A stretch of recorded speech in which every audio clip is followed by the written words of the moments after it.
Welcome back or welcome to Grateful and Full of Greatness. I'm your host, Mark Lassini. On this podcast, I sit down with guests who, in my opinion, live their lives with the pursuit of greatness in mind. This platform allows me to discuss and explain strategies that go into reaching peak performance. This is episode 54. My guest is Taylor Moreno, Athletes Unlimited Women's Professional Lacrosse Champion. At the goalie position, Taylor has been an AU Pro Champion twice, and she is the all-time leader in saves for the University of North Carolina. Originally from Long Island, New York, Taylor was the first woman to play varsity football for Huntington High School. A black belt in Tae Kwon Do, a Nike athlete, she also runs her own goalkeeper clinics, inspiring the next generation of players. On top of all that, she remains a member of the Team USA national training team. I met Taylor at LaxCon, one of the world's largest lacrosse conventions, and we both sat on the mental health panel as she remains an ambassador for Morgan's Message, a community that aims to end the stigma surrounding mental health. Taylor is a leader from the crease to throughout the country. I'm super excited for this one. So without further ado, Taylor, thank you so much for coming on here. Thanks so much for having me, Mark. We were already diving into it before I hit recording, and what I wanted to do is start off with the idea that there's no great story without a great problem. And from what I gathered about your story in the earlier years before professional lacrosse, you weren't always the starting goalkeeper and superstar you are today. So I was inspired to hear that, and that's where I wanted to start. So I want to start by asking you, what drives you back then and still now? Yeah, I think back then, kind of touching on what we were talking about a little bit beforehand, is just the idea that I wanted to grow into becoming the best version of myself, both on and off the field. And I think throughout my career, both in high school and in college, I had obstacles that I had to overcome. And whether that was on the field or off the field, it was moments that I think helped me grow and become a better person and a better teammate. And I think that's one of the things that drives me, especially when I'm just like continuing to grow the relationships that I have with people already, whether that was at my time at Carolina or, continuing those relationships into my time at AU, but also getting an opportunity to play alongside some of the best lacrosse players in the country and being able to create more relationships in that respect. And going from, playing against them in college to now playing alongside of them, I think is such a great opportunity. And I think if you're not someone who like works at that and continues to strive to have, those opportunities, then those are going to be things that you're missing out on in your life. And I think lacrosse has paved the way for me to not only learn more about myself, but to also, get the experiences that I've had with, playing with Team USA and playing in Athletes Unlimited and having, a successful college career. And I think that doesn't come unless you work really, really hard and you continue to work on your craft and never, settle or be complacent. And I think the complacency aspect is something that drives me because, you always see and people talk about these great athletes like, Michael Jordan, like those types of athletes never got complacent and they were always looking for ways to get better. And I think that's where I find myself now, especially that I'm not training all the time as a college athlete. And that was certainly an adjustment I had to make. But I think continuing to build myself on the field and off the field has been something that I think has been my substitute for helping to continue drive that growth. I mean, you're in a position where like only one plays, and I guess what I want to do is pull on the thread of going back to the time that you weren't a starter, right? As you were saying, it was kind of like the early high school years. How'd you not get discouraged, and why did you not get discouraged? And for somebody who's listening who might be discouraged right now, what advice would you have there? Yeah, I think that kind of circumstance, there's kind of two different branches to it. And I think the first is the acknowledgement of like there being areas of your game that you have to work on and improve on. And I think taking those to heart and really putting the work and the time into that is certainly going to be something that, whether it pays off in high school or not, is going to be something that's going to pave the way for the rest of your life and your work ethic as you grow up.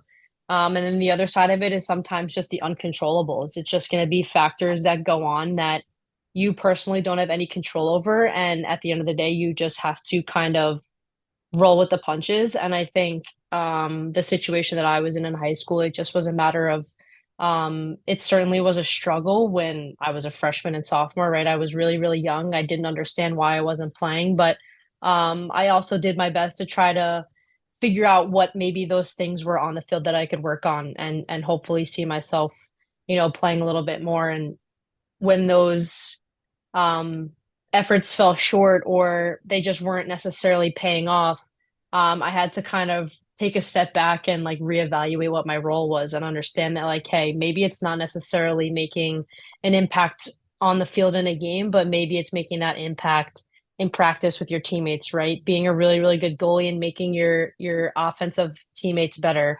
And then really not kind of being that negative teammate on the sideline during games or like being happy when we lost or sulking and bringing other people down around me. It was about pumping everybody up and being super supportive and being that first teammate on the bench that when someone worked really hard on the field and they come off and they see someone smiling at them and patting them on the back. I think that was something that I really took charge in and took to heart because I knew I didn't want to be known for like the kid that could have played every single game in high school, but was on the sideline and was really negative and a really bad teammate, right? I would rather be remembered for, the moments I shared with my teammates and the way that I made them better in practice, and then be able to kind of carry that then into my college career because I truly feel like the practices and the routines that you have when you're younger are going to be something that will then translate as you grow up and get older, right? They become habits. So if you have a habit of being negative and being a bad teammate, those are going to be things that are going to trickle into your lifestyle and how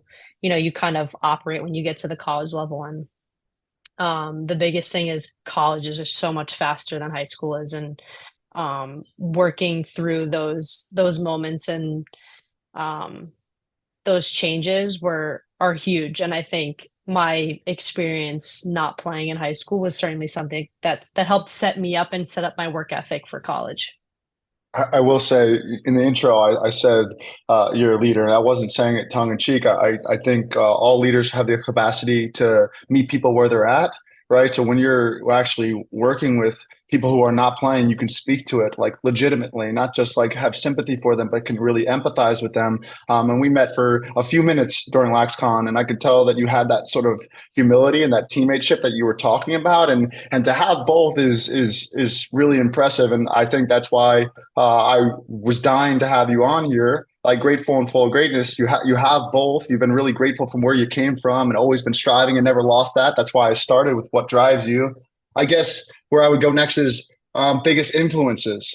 Like during that time where you could have got discouraged, or in high school, and as you were preparing to become a starter, who would you point to as somebody who was still building you up, or one of your earliest role models and mentors?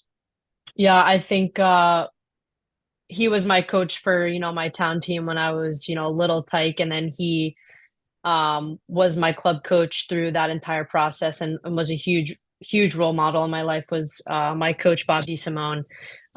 He played lacrosse collegiately.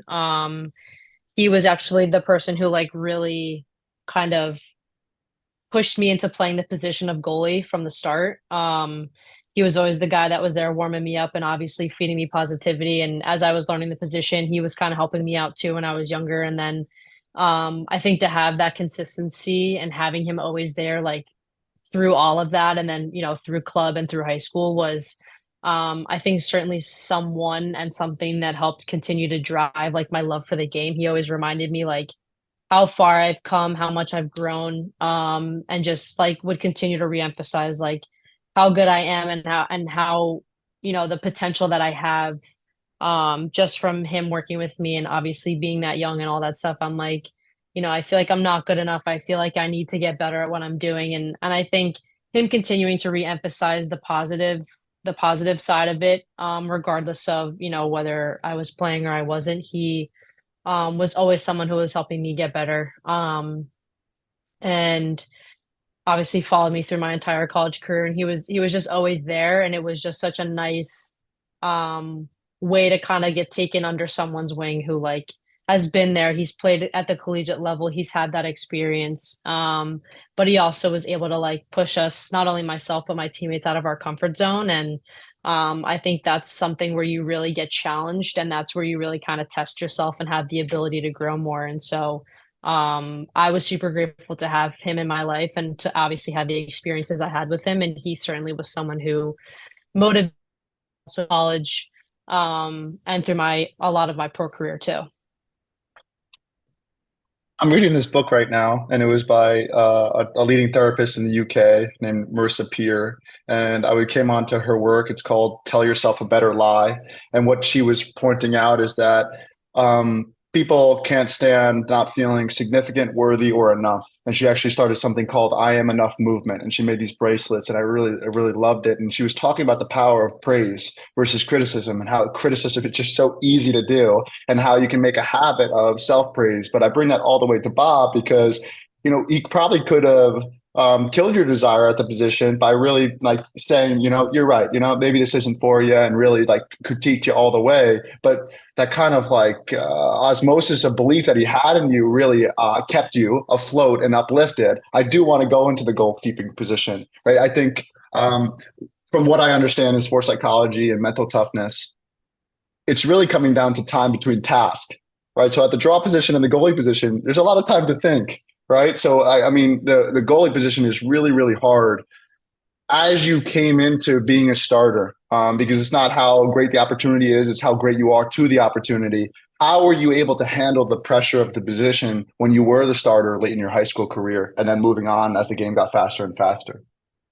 Yeah, I think I was in a unique position where, you know, when you're someone who's starting in high school, it's like you're at that moment you're playing your sport at the highest level. And I kind of then went to college and kind of got thrown into it, and I pretty much kind of skipped you kind of I skipped a tier almost, and unfortunately missed out on that experience and that ability to like be in those situations, right? Be in the high level situations where, you're competing for a county championship or a playoff game. And so once I got to college, I really had to kind of just embrace that pressure. Mhm. And while it's certainly something that like I didn't necessarily know off the bat, like how to do that, I started to gradually learn and understand that um, really it's about how you talk to yourself in the cage. I'm a big believer in that positive reinforcement. And I was always someone who was like, all right, if I can kind of feel those negative thoughts trickling in and really kind of putting me down, I have to start feeding my mind something positive and kind of reset myself and reground myself into the game that I'm in.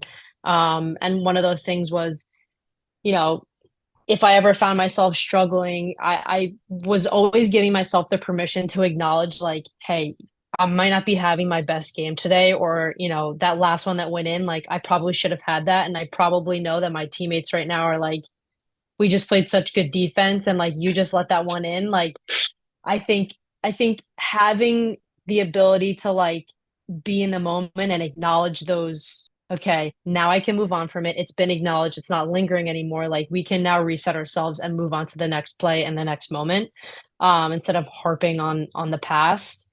And so usually what I would do like in the cage is like after I let one in or I had like that moment where I just acknowledge like, all right, we're not having a great day, but like let's think about ways in which like we can still make good on the field, whether that's, communicating really well with my defense, making sure that every opportunity I get to either make a save or, I get the ball, that I'm making really, really good and smart decisions with the ball, whether that's clearing or, helping support my teammates in the clearing game. But I normally would like stand in the cage and I would sit there and like close my eyes and just like kind of visualize like what I want that next player, that next moment to feel like. And I really tried to like allow myself to feel the positive energy out of that to help kind of reset myself in the crease. And now that wasn't something that I figured out probably until my junior or senior year. Like my freshman and sophomore year, I really just tried to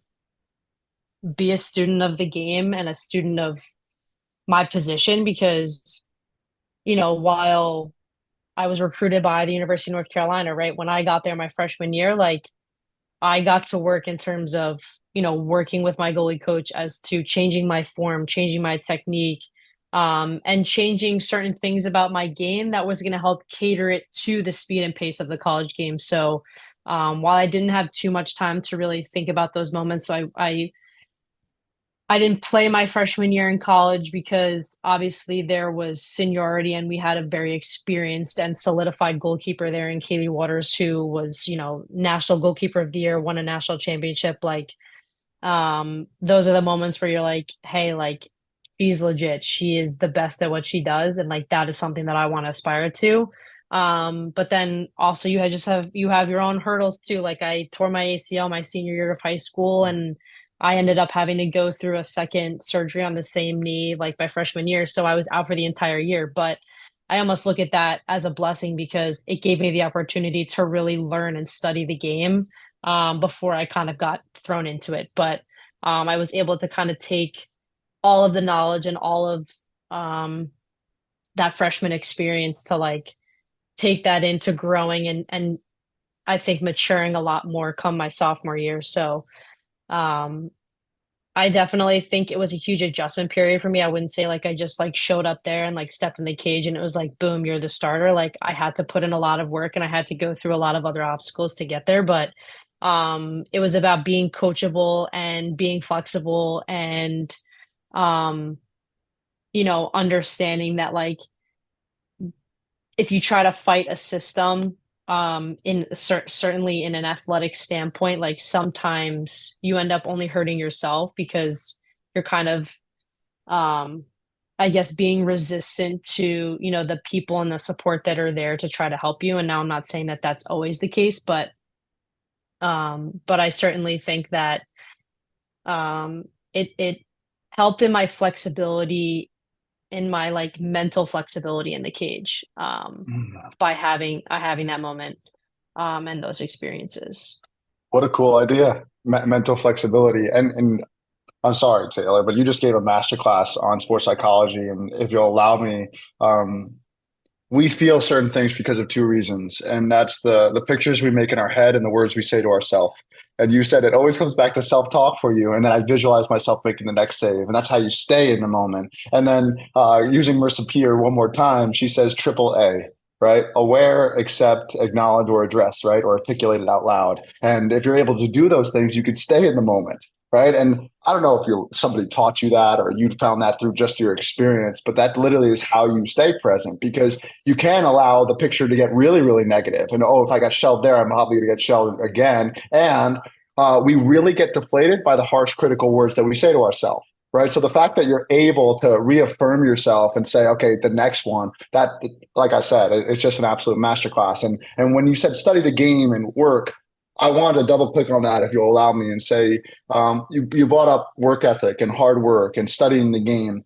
Do you mind going a little bit deeper into that so that maybe a young athlete that's listening to you and that's waiting and biding their time wants to work, but you could probably show them and give them specific examples of what you were doing behind Katie Waters, for example?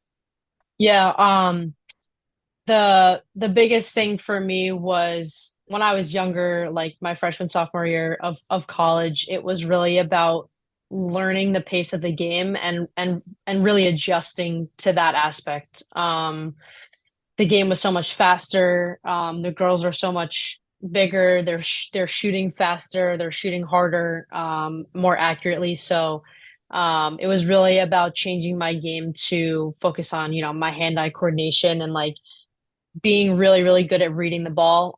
Because I wasn't going to be able just to rely purely on like my athleticism and my ability to be quick with my hands, right? I had to work on other aspects that were going to ultimately build me up as a college athlete. And so, um, whether that was, staying after practice for some extra shots or just like being more so hyper focused in the moments when I was in practice and I was getting shot on. It was just a matter of like working through those moments and those challenges as they were happening in real time, and like using those practices as that time to really grow and learn.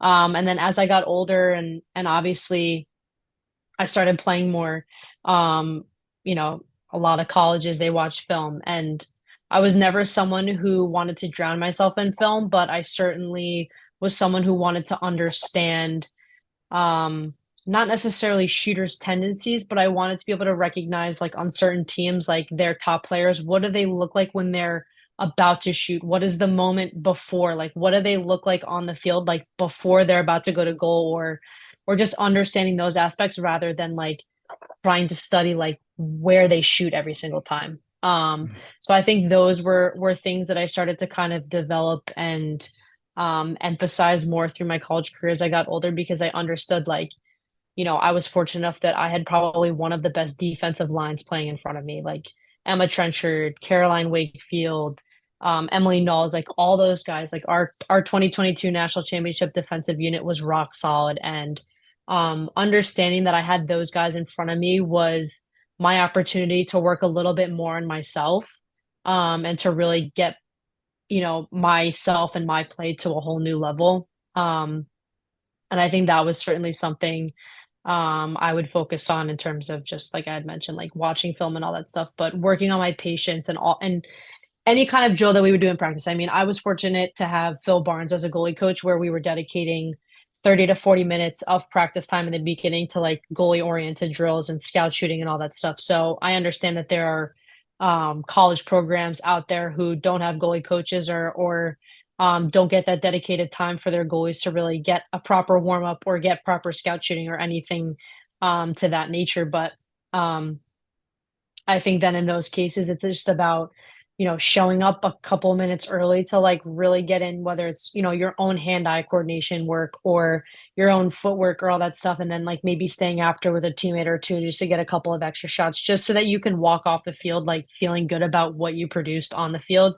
Um, Whether you had a really good day during practice or you had a really bad day. It's just about, and I always, it's like always ending on a save is kind of where you can then start your clean slate into like the next phase of whatever it is, whether it's another practice or you're walking into a game. So those were kind of things that like I started to grow with and develop as I got older, but it certainly took some time.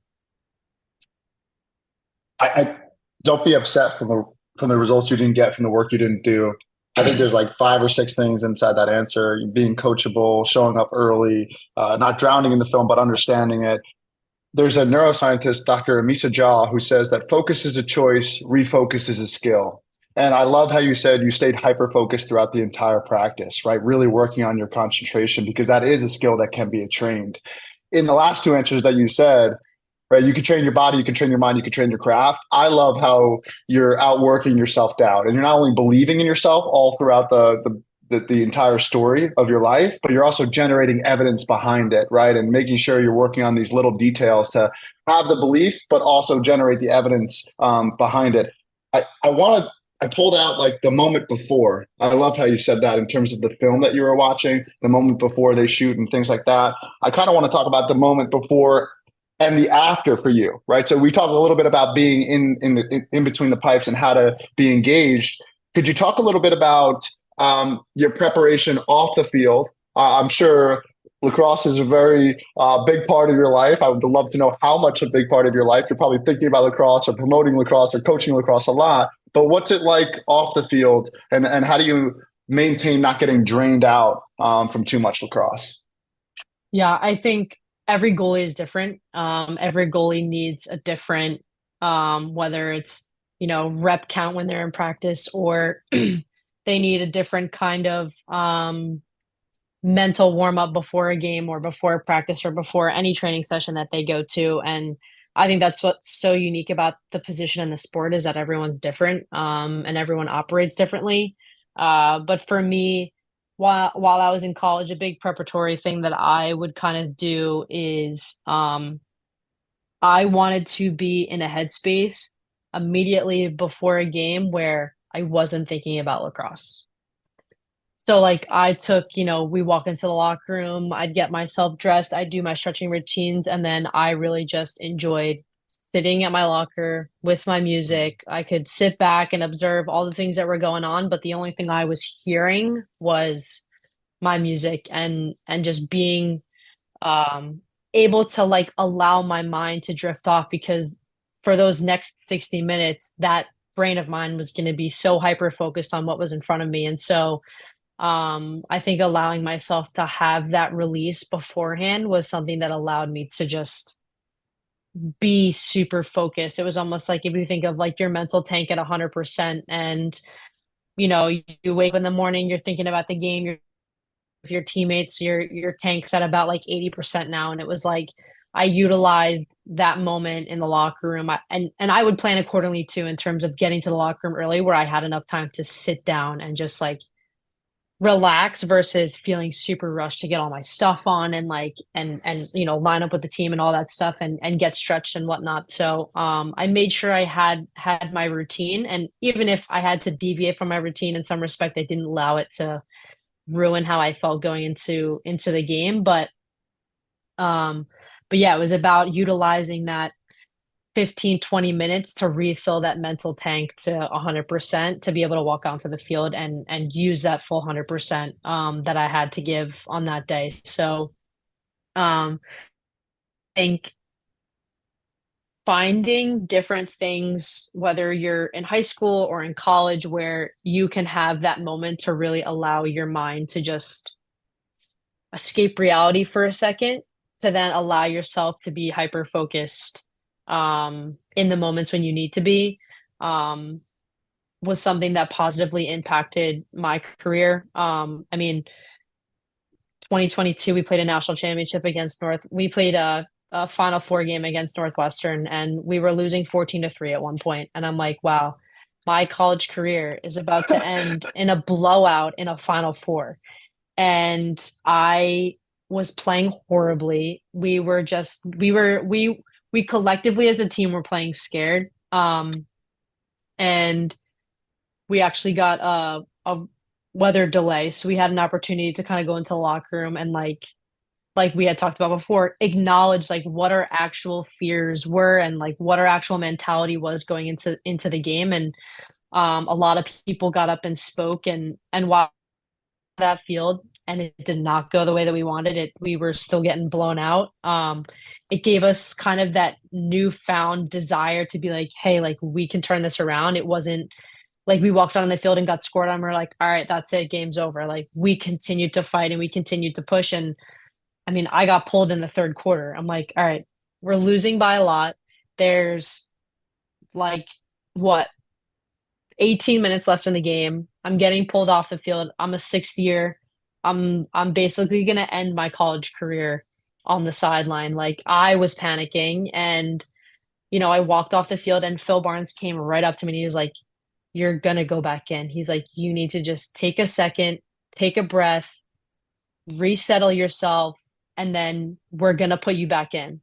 And now I've heard those things before in high school, and it was obviously like coming off the field was like a traumatic experience. And I don't think I'd been pulled in a game in probably 2 years. But him coming up to me and giving me that positive reinforcement to be like, okay, right, we're acknowledging that I had a bad game, but I'm also now I'm being given a second chance. Like, we're going to make sure that we really go back out there and like take advantage of that second chance. And while it was a bloodbath that entire game, wave of emotions, like just absolutely up and down, and then went back in the fourth quarter, made a save, went to clear it, got tipped, lands right into the Northwestern's best player's stick. And I mean, I was like, this is not happening right now. She drove down, took a shot. I made a save. I made like a point blank save with like 20 seconds left to keep them from tying it. And then we finally ended up winning the game. And it was like the most absurd comeback I've ever been a part of. But it was like that moment of my coach just kind of giving me that positive reinforcement, but also just remembering how hard not only myself but all my teammates had worked to get there. It was just like I knew that if it was going to be my mistake, like I had to have the solution to the mistake. And it couldn't just be like, oh, I made a mistake, I have to now like dig my head into my hands and be like, it's all over. It was like, no, I just made the mistake. I'm hustling my butt back into the cage, and I'm going to make this next save to make up for the fact that I just messed up. So um I think my college experience really helped me mature as a player. And going back to kind of the ways in which I kind of grew and were able to like reground myself in the position. Like, I mean, I was fortunate enough at Carolina to have a sports psychologist who we got the opportunity to talk to whenever we want. So I certainly utilized that resource to kind of work through those challenges of being a starter when I had never been a starter. And then going to where I was the starter and now I had someone else behind me who was also very good, who was now chasing for my spot. So Mm. it was the shifting dynamics that I kind of had to work through as they were happening. And so I would say anybody in that position, if you have the resource at your school or your college to just take advantage of a sports psychologist or a therapist, I think it's a great idea. And it's never a sign of weakness. It truly is a show of strength because it takes a lot to not only ask for help, but to like ask for advice on how to walk through things. And I think your coach isn't going to be someone who can give you that. Your parents are going to be someone who can give you that. And your teammates, while they're super supportive and everyone in your life is so supportive, I think the ways in which a sports psychologist can kind of make you rethink situations and help you work through certain aspects is really important. I don't even know where to start. I guess I would say it's such a phenomenal answer. I mean, right from where you started talking about the mental take going from 100% to 80%, something I always pose is that what makes a professional race car driver is not their ability to step on the gas, but hit the brake at the right time and take a pit stop at the right time. And there's a simple little equation that stress plus recovery equals growth. And when we're in stress, we're in fight or flight. And when we're in recovery, we're in rest and digest. And the research is getting a lot more clear and clear about the upside of mind wandering. So when you put on your music, right, and you're not super hyper focused and pinning the gas, thinking about the game, your actually mind becomes more expansive and you allow your best ideas to start flowing. And one of the best ways to work through a problem is not necessarily to get hyper focused on the problem, but actually go for a little nature walk. So I just love how you brought up this idea of letting your mind wander. Thank God for the weather delay, right? I mean, the weather Yep. delay allowed for that acceptance, awareness, and articulation of what was going on. And it probably played a psychological warfare game against them because of time between paths, right? If there was probably no weather delay, there's probably too much momentum there. But it's so nice that there was that kind of break in pressure. I love how when you stepped off and he allowed you to hit your reset with like a breath and then a verbal cue, you got this. I mean, it was just so good. And the last thing I would say to your point to how you ended it about rethinking a situation, there's two ways to handle stress. Reframe it as a positive or focus on something else. And the fact that you were able to rethink about it and look at it in a different way and stay engaged, even when you have this past that's tipped. I mean, that's just so amazing. One of my questions that I was leading up to was, could you tell me about a highlight and a low light? And I think that story that you just shared was like all of it, that had Yep. everything there. So I guess I would go to this. So many people look up to you. Who do you go to these days to gather inspiration, whether it be for lacrosse or otherwise, in terms of role models or people that you look up to? Who are you studying now? Because I know you said that was a big part of your college process. Yeah. I think I'm very fortunate enough to have had very supportive college teammates and girls who I'm still very close with and friends with now. And then I think through my Team USA process and playing in AU, I've also had the opportunity to create new relationships with people who I played against, but now get the opportunity to play alongside. And truthfully, I would say probably the person who I look up to the most and who I think I find most of my support from is probably Allie Kennedy. And I'm not just saying that because we're together, but she truly like has had her own challenges and her own trials and errors to like get to the position where she has. And she has never shied away from a challenge and she's never shied away from just the all of the experiences that she's gone through as well. And I feel like we relate very much in that respect.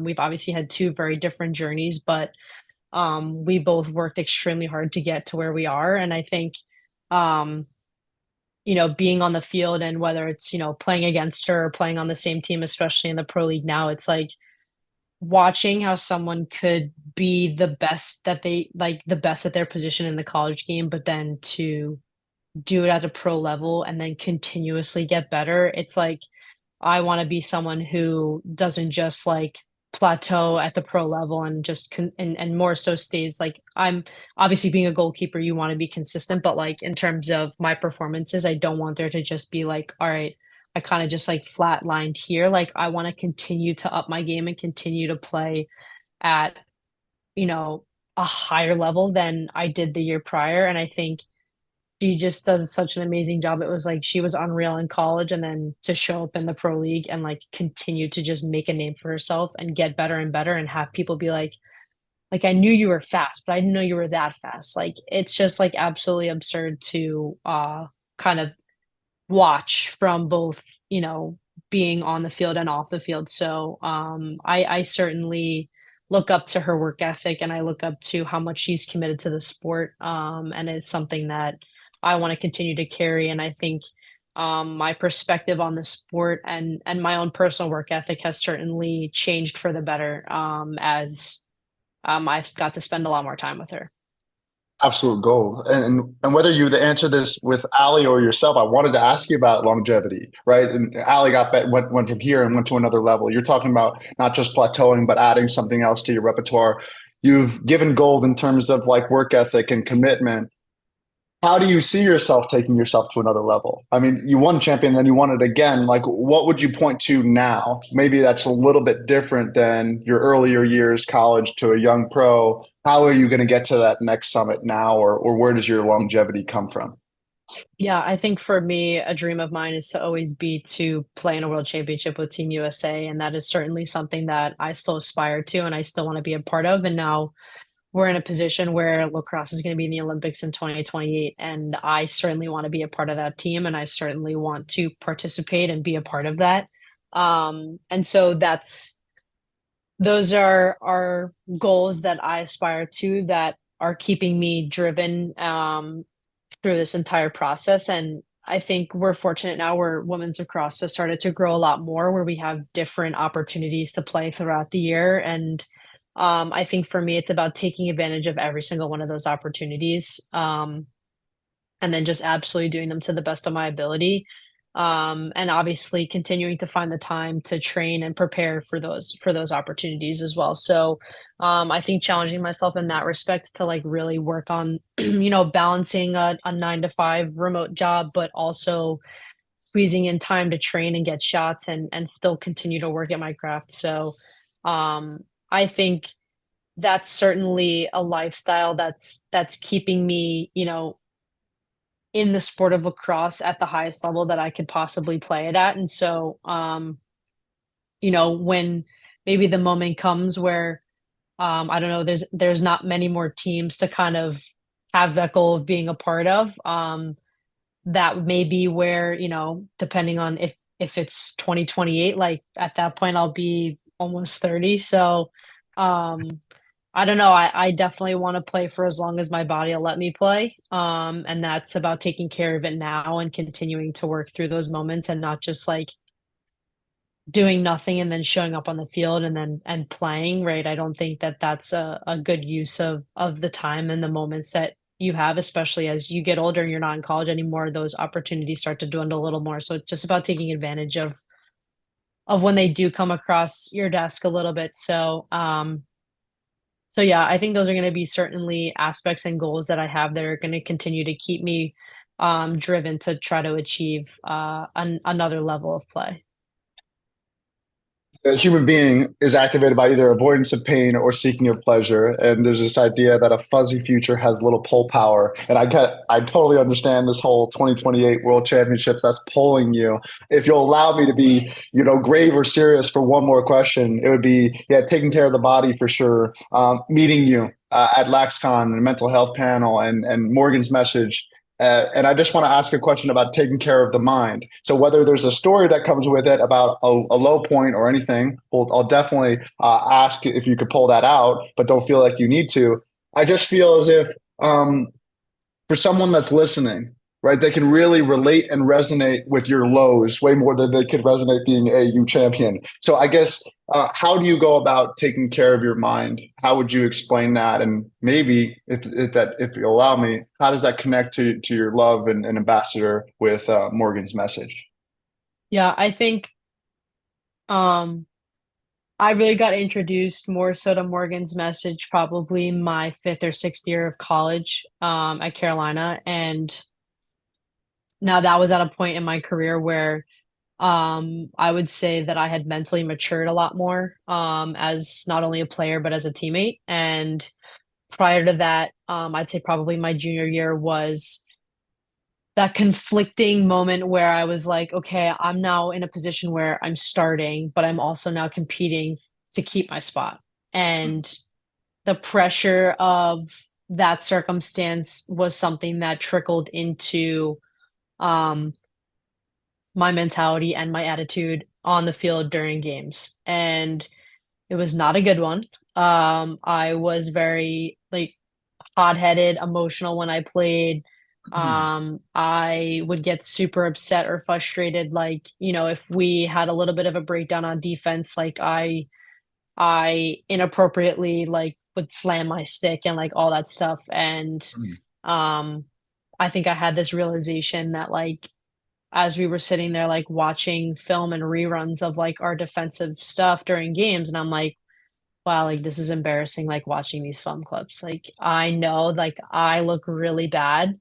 And I had to kind of take a step back and be like, wow, I'm not being a good teammate. And I'm reverting to a persona that I worked so hard not to be. And so that was kind of that moment where I realized like it's okay to ask for help. And I actually remember, I think I was scrolling on like my Instagram page or something, and another team had their like Morgan's message game, or his mental health awareness month. I forget which one it was, but I it's kind of like a little bit of a blur, but I remember seeing a post that had the comment of like it's okay to ask for help, or it's like okay to not be okay. And I think that was like my moment as I was stepping back to be like, okay, I probably need to go find out a way to work through this so that not only I can play better on the field, but that I can be a better teammate. And so yeah, so that was kind of like my realization moment of like, hey, I really need to start taking care of my mind, because that really does have such an influence on how you play. And so that was kind of like where I really took it seriously, and where I started to invest a little bit more time in Morgan's message, and really understanding just the ways in which you can work through moments, or just understanding that there are other players out there that are struggling with the same things. And I kind of vowed to myself that like I would never resort to that persona that I had. And no matter how hard a moment got in a game, or how frustrated I got, I was always going to remember like that positivity and giving myself that positive reinforcement, while also giving that positivity and reinforcement to my teammates, and maybe giving them an opportunity to like re ground and re solidify themselves in the moment. I will say, for somebody that's listening and feeling down or negative, this might sound really counterintuitive, but the negative thinking comes from being too introspective, right? So when you actually give out to your teammates, you're not so self-centered and self-focused, where a lot of too much rumination comes from. The starting but also competing for a spot made me think of the documentary Stroke of Genius, and how Federer and Nadal went to another level because each other existed. And Federer was actually a super hot-headed person throughout his whole young career. And then I think he had a mentor that passed away, and it kind of made him a lot more calm and a lot more less demonstrative, which is a really interesting thing. And it's like, what needs to happen in order for you to have that self-reflection and ask for help? I just thank you so much for being really vulnerable, because when the message comes from you, there's a C.S. Lewis quote about friendship that says, "What? You too? I thought I was the only one." So it's really cool that people listening to you know that it's not just this AU champion. There are lows as well. So stress comes from, or dealing with stress comes from reframing it as a positive, or focusing on something else. I want to finish more on like a lighter note. You're a graphic designer. You're an artist. You're a sneakerhead. You're a Tae Kwon Do. All of this. Like, how do you manage and create and maximize your time on top of the 9 to 5 work that you have? Yeah, I think it's just about finding like a little moment where I can kind of sit down and separate myself from, all the chaoticness that goes on in my life between lacrosse and being in the real world. But I have always had a love for art and graphic design and drawing and all different mediums of art. And that's certainly genetic. My mom was a big artist and still is. So we developed that love at a young age, but it was actually something that helped me through my ACL, both my ACL rehabs, because I had a lot of time on my hands. I was like, I need to distract myself through this process to not, harp on, unfortunately the obstacle that I was facing. But I just find it to be very, very therapeutic. And every time I kind of get like a little bit of an itch for doing it, I'm like, I find something or some project to work on. And I absolutely love doing it. And I think part of it too kind of translates to my position of being a goalkeeper, even though I try to use it to separate a little bit. But I think the tediousness and like attention to detail and the patience aspect, I think that you utilize when you're an artist or you're working on a project or something to that nature, certainly translates to the position in terms of when you're in the cage being patient and being super attentive to your technique and continuing to work on your craft as you grow. And you only become a better artist if you continue to work on it and challenge yourself in different ways. So I think using that to kind of compare my position, but also challenge my mind in different ways has been something that just keeps me grounded in life overall. I think always finding something that you're passionate about or that you love doing that isn't necessarily a distraction. It could be a hobby. It could just be something that like you do in your free time that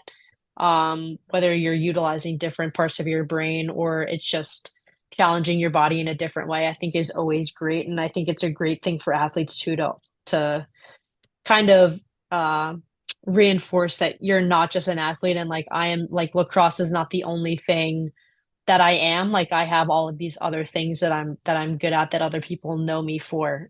So I think that's also something that I found kind of added just like a little bit more dimension to like who I am as a person. Uh, a mentor in the field, Christina Bersari, was the former sports psychologist for the NBA and really helped with the career transition aspect of it.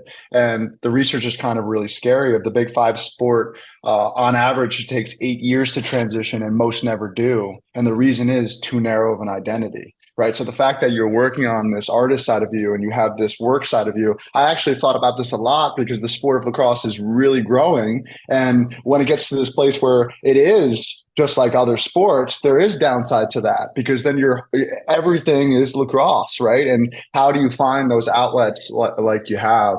I ask everybody this question, and I just love that throughout our conversation here, you've talked about these like soft and hard things, right? Like patience, joy, love, like in the music and artists, and then the other side of like commitment and hard work and study the details, right? So I guess I want to ask you, being great yourself and reaching this summit, what would you say they all have in common, right? Of the people that you're around, maybe it's the Team USA members that you're teammates with, or those that are in AU and beyond. What are you noticing as commonalities among all those who are great? Yeah, I think the biggest thing is that overall they're really good people. I think being a good person off the field is not only going to make you a better player on the field, but it's going to make you a better teammate and it's going to make you someone that other people want to be around. And while that obviously might be a little cliche, I think it's really, really important when it comes to playing a team sport. And I think to be great, you have to be someone who other people can lean on and feel supported by. And while you can be great by doing your own individual things on the field, for me, making saves, for like an attacker scoring goals, right? Like those are certainly things that make you great, but then it's like what are the other moments or situations in a game or in the sport overall where like you can make other people around you better. And I think that truly is what defines people as being great is just their ability to not only leverage themselves, but to leverage the people around them. Awesome. Best definition of leadership I've ever heard is that leaders disturb the comfortable and comfort the disturbed. And I think when you're a leader, your ability to set a standard and really disturb the comfortable from a work ethic perspective, like we talked about, but also comfort the disturbed when a teammate's not doing well and ask pertinent questions and finding cures through curiosity with your teammates. I think there's a lot to be said about that. Is there a question that you wish I asked you that I didn't? No, I mean, you really dove into some deep questions, and I actually want you to know that I truly enjoyed having this conversation. And I think being a goalie, while the position challenges me mentally on the field, I think situations like this to really like sit back and evaluate like where I've come from and the things that I've had to go through and handle, but also understand like the level of growth that I have. I think your question certainly challenged that conversation, and I really enjoyed it and kind of digging a little bit deeper into myself. So I truly appreciate it. Awesome. I guess I would, on that note, I would share with anybody who's listening. Therapy gets a bad rap in today's day and age. And I've actually heard a really cool equation for talk therapy, and that's support plus rapport plus insight. And if you do that with a loved one or a friend or a colleague or a coach or a mentor or a role model, or it doesn't matter who, even a parent, when you're able to have that kind of support and rapport. Taylor and I, we don't know each other that long, but we have that kind of like now 1 hour rapport with each other. And you provided me with, as you could see, 2 pages of insight on things that you've learned throughout your time. So I also found it very therapeutic and insightful. So I want to appreciate, thank you for your time. And the last thing I would say is whether it's a young goalie that's listening or anybody that wants to follow along with what you're doing, where should they go? So they can obviously follow on Instagram. I usually kind of post what I'm doing and post my life on there, but I actually just recently launched a new website, TaylorMarinoLacrosse.com, where I'll be posting some whether it's camps, clinics, events, or places that I'll be personally playing or performing. That'll be somewhere where they can find all that information and just learn a little bit more about me. And yeah, it's kind of like a scary concept to be like, hey, I'm running a clinic. I had an excuse to launch my website and here we are doing it. So yeah, they could definitely do that. And I think the biggest thing is to go out and go watch a college lacrosse game or come to an AU game this summer or watch it on ESPN. I think not only will you obviously have the opportunity to watch me play, but you'll have the opportunity to watch some really high level lacrosse and a lot of other really, really great lacrosse players. I thought I was done, but I'm going to ask one more question, and that would be if you could talk to younger Taylor, the one that wasn't playing, that was an eighth grader, freshman, sophomore, what would you put your arm around her and say? A little cliche line of never give up, and to persevere through any challenge that comes your way. I actually have the word persevere tattooed on my leg, just as a Awesome. reminder that I have really come a long way between, the challenges of not playing in high school to then going back to back ACLs and not playing, and then having a couple more injuries to my college career, but still came out on the light end of it. And then to continue to play at the level I'm playing, I think, yeah, never give up and persevere would certainly be either a phrase or a word I would probably give my younger self. Persevere. Taylor, I look forward to our next conversation. Thank you so much for this one. Absolutely. I appreciate it.